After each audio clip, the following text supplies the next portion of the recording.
Hello everyone, welcome back to my channel. সকাল সকাল আমি রেডি হয়ে গেছিলাম। এই বছর আমি পরেছিলাম green sari with contrasted pink blouse. Saraswati পুজো 2025। তো এবার আমরা দুদিন সরস্বতী পুজো করছি, 2 ফেব্রুয়ারি আর 3 ফেব্রুয়ারি। তো আমাদের সরস্বতী পুজো হচ্ছে 3 ফেব্রুয়ারি। তো আমি এখন রেডি হয়ে হস্টেলের বাইরে যাচ্ছি। হস্টেল থেকে আমাদের এনটিএস প্রায় 2 মিনিটের হাঁটা পথ। তো হেঁটেই যাবো এইটুকু রাস্তা। কলেজে পৌঁছলাম তখন প্রায় ঘড়িতে বাজে 9টা।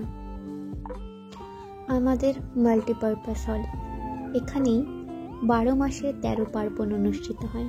পূর্বশে তখনও এসে পৌঁছননি। ততক্ষণে চলুন আপনাদের দেখাই আমাদের প্রস্তুতি পর্ব কেমন ছিল। এবার আমাদের থিম ছিল ওমেন এম্পাওয়ারমেন্ট, অর্থাৎ নারী শক্তি। কদিন আগে থেকে আমরা শুরু করে দিয়েছিলাম আমাদের ডেকোরেশন, আলপনা এবং সেলফি জোনের কাজ। এই যে দেখতে পাচ্ছেন সেলফি জোনটা, অ্যান্ড ফাইনাল রেজাল্ট হচ্ছে এটা।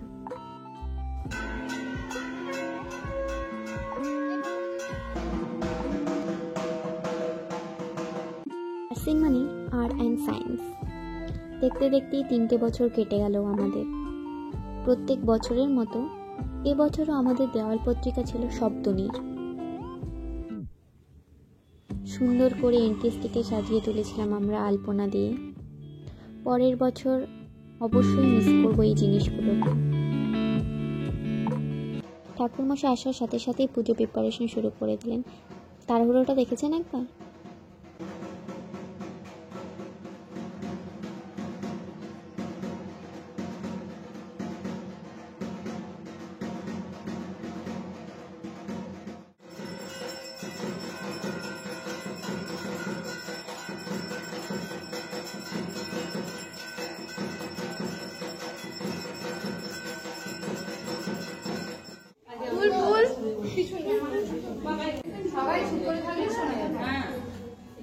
নমো বিষ্ণু নমো বিষ্ণু নমো বিষ্ণু নমো বিষ্ণু নমো বিষ্ণু নমো বিষ্ণু নমো নমো মাধব মাধব মাধববাচি। পুষ্পাঞ্জলি দেওয়ার পর প্রসাদ নিলাম, আর এবারের মতো আমাদের পুজো সম্পন্ন হলো। লেন্সবন্দি করে রাখলাম এই সুন্দর দিনটিকে। অন্য কোনো ব্লগে আবার দেখা হবে।